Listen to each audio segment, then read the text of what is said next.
Einstein ने खुद एतराफ़ किया था कि इंसान की अक्ल कायनात के सामने कितनी महदूद है, और यही बात कुरान पाक ने 1400 साल पहले वाज़े फरमा दी थी।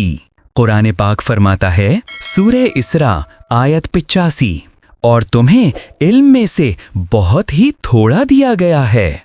ये आयत इंसान को उसकी हकीकत याद दिलाती है। चाहे हम खला की गहराइयों को नाप लें या ज़र्रे के राज जान लें, फिर भी हमारा इल्म अल्लाह के इल्म के मुकाबले में सिर्फ एक कतरा है, एक समंदर के बराबर। ये वो पैगाम है जो इंसान के गुरूर को तोड़ता है और आजिज़ी की तरफ बुलाता है।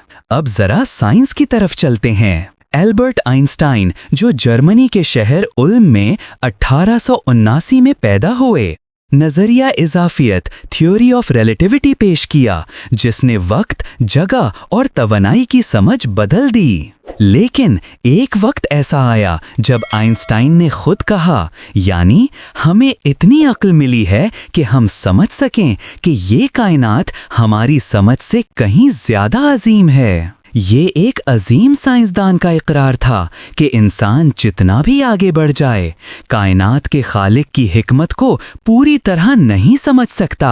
आइंस्टाइन की बात और कुरान की आयत दोनों एक ही सच की तरफ इशारा करते हैं।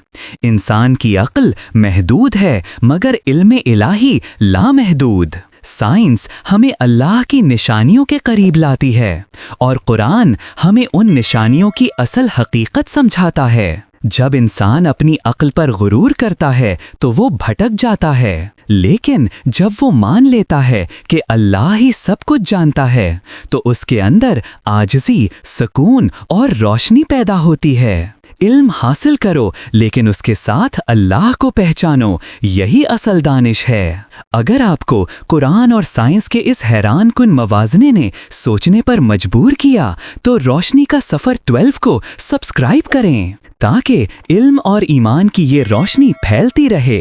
अल्लाह हम सबको इल्म के साथ आजिज़ी अता फरमाए। अल्लाह हाफ़िज़।